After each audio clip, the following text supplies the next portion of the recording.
Capítulo 10. Meu último dia como dona de casa. Lembra que no início do livro eu falaria melhor sobre minha mãe?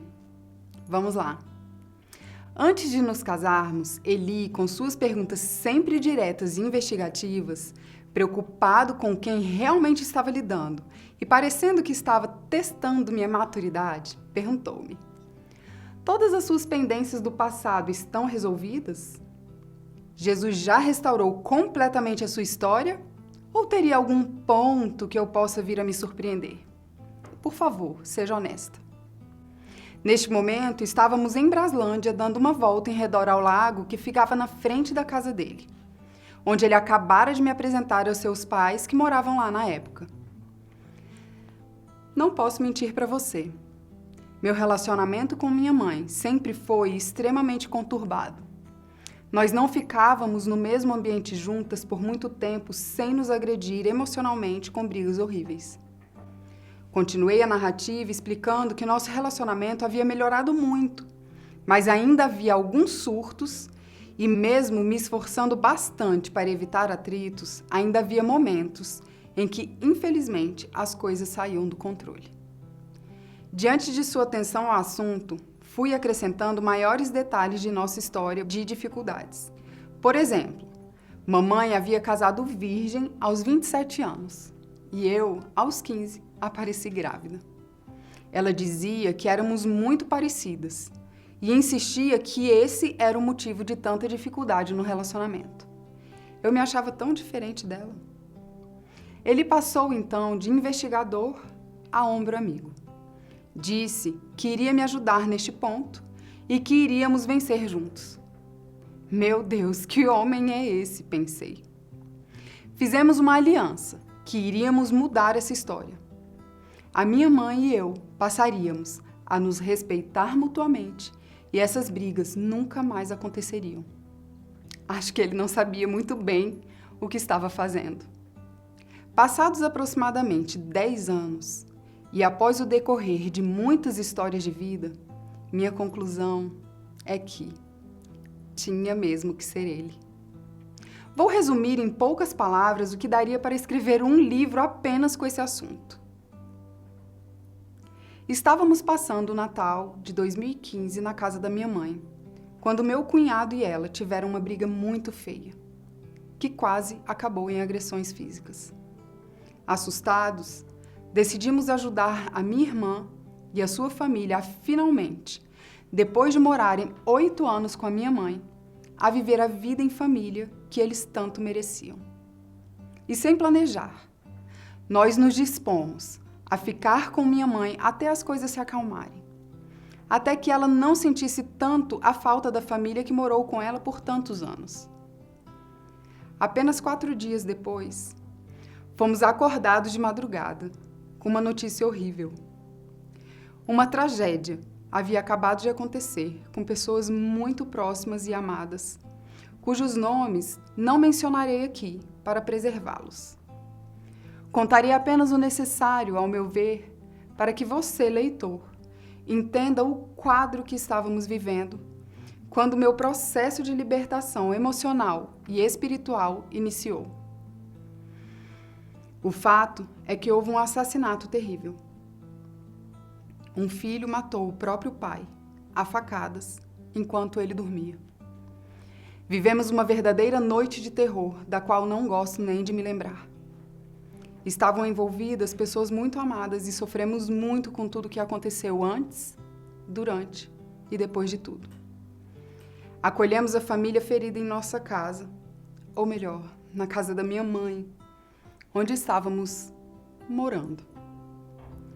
Passados 3 meses de luto, adaptações na casa, incluindo reforma de aposentos para caber 3 famílias que estavam agora sobrevivendo no mesmo teto, as coisas estavam se ajeitando quando, repentinamente, perdemos um membro de nossa família, que se decepcionou com Deus e partiu, devolvendo nossa filha, agora ferida e precisando de cuidado e restauração. Em meio a tudo isso, ganhamos de meu irmão Luiz Paulo e minha cunhada Thaís Machado uma semente maravilhosa que abençoou demais as nossas vidas. EIFOL, Escola Integral de Formação de Libertadores, em Almirante Tamandaré, com o pastor Marcos Borges Scott. Um verdadeiro divisor de águas em nossas vidas.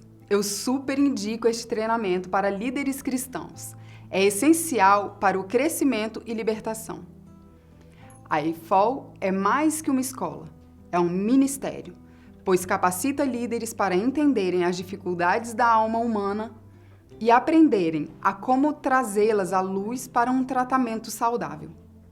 Com o apoio da Jocum, Jovens com uma Missão, a EIFOL vem sendo ferramenta de tratamento para a cura e edificação de diversas pessoas no Brasil e no mundo. Mais que tudo isso, a EIFOL é uma família, feita de irmãos e amigos. Saiba mais em www.eifol.com.br. Foi a partir dessa semente que 4 de nossos 6 filhos fizeram ETED, Escola de Treinamento e Discipulado, na Jocum, Jovens com uma Missão. 2 em Curitiba, uma no Havaí e um na Dunamis Farm, São Paulo. Um fato muito interessante e que não posso deixar de citar aqui com todo carinho é que uma pessoa muito especial para nós hoje tornou-se nossa grande amiga a partir deste momento. Na EIFOL, temos atendimentos individualizados com intercessores que fazem um mapeamento, a fim de nos ajudar a resolver conflitos emocionais e espirituais que possam nos impedir de cumprir nossos propósitos de vida em Deus.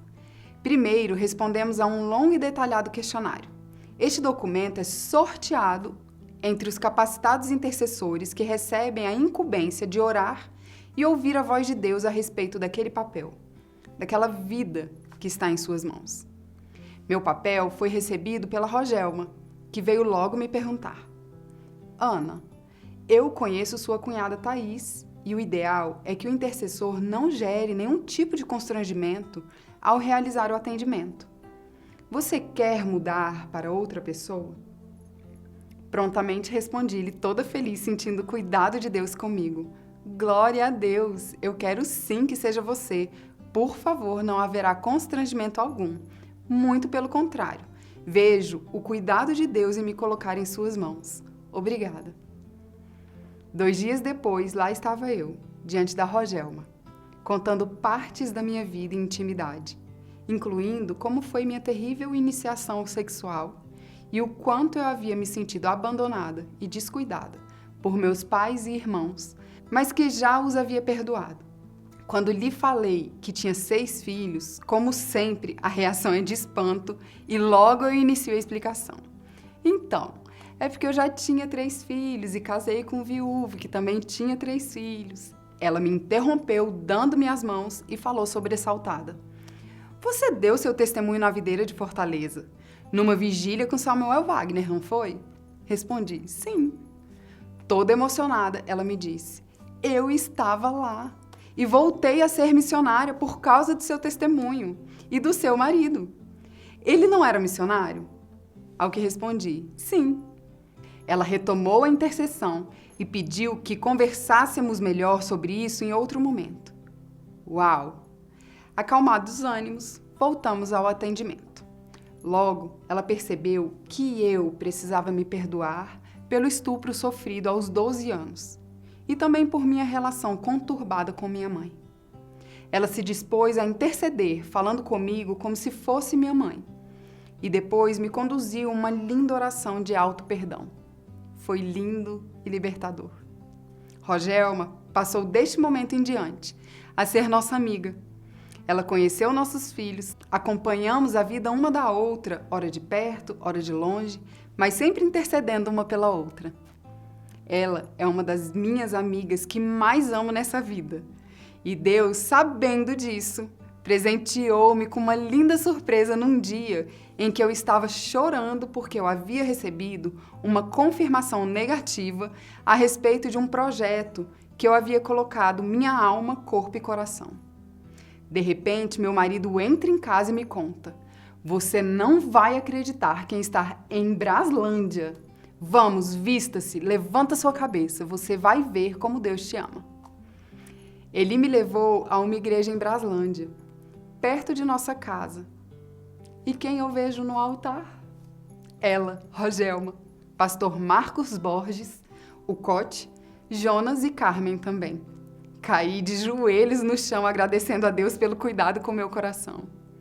Esta foi a primeira vez que pisamos na igreja IBLM, Igreja Batista Luz do Mundo. Mal sabíamos que ali estava nossa futura nora, Andressa, filha do pastor líder, pastor Marcos e pastora Márcia. Hoje somos avós do mesmo netinho, o Levi. Esse nosso Deus é lindo demais. Ele escreve a nossa história de uma maneira tão linda e segura. A Rogelma é, para mim, a representação desse generoso cuidado de Deus em minha vida. Simples, mas tão poderoso. Então, voltando à questão com minha mãe. Havíamos voltado a morar em nossa casa em Braslândia. Lá, meu marido me mostrou que havia uma ação social para idosos apenas 2 ruas acima de nossa casa. Havíamos deixado minha mãe sozinha em sua casa em Sobradinho, Brasília. Em seguida, nosso vizinho nos avisou que alugaria sua casa e perguntou se não tínhamos interesse. Na mesma hora aceitamos e trouxemos minha mãe para fazermos um teste de 30 dias para ver se ela iria se adaptar. Passado o choque inicial, que casa escura, prefiro a minha casa, o que vocês estão querendo? Mamãe começou a brincar de casinha nova, passear a pé pela cidade e a frequentar a ação social. Fez muitos amigos e, de repente, agora era ela que não queria mais sair de lá. Uma gracinha essa minha mãe. Agora, como vizinhas, começamos a perceber que mamãe estava perdendo a capacidade de fazer atividades simples e tomar decisões financeiras, por exemplo. Não gosto nem de lembrar desse momento. Ver minha mãe frágil e, ao mesmo tempo, irritada com situações que fugiam do seu controle. Como disse anteriormente, daria para escrever um livro só sobre esse processo com minha mãe. A descoberta e o diagnóstico da demência. Observação. Pretendo escrever um livro chamado Por Favor, Se Cuida. Relatos de uma leiga com opiniões de especialistas. Falando tudo sobre o que vivi e o que vi acontecendo com outras pessoas que também, de repente, se viram cuidando de pais ou familiares que ficaram impotentes ou frágeis, necessitando de cuidados especiais. O fato é que, além de cuidar do meu marido e dos filhos que ainda estavam se casando, passei a cuidar também da minha mãe. Por este assunto ser muito delicado para mim, vou compartilhar com você por meio dos textos que fiz na época e que transmitem apenas o necessário, com cuidado e com as palavras garimpadas. Assista a seguir no capítulo 10, parte 2.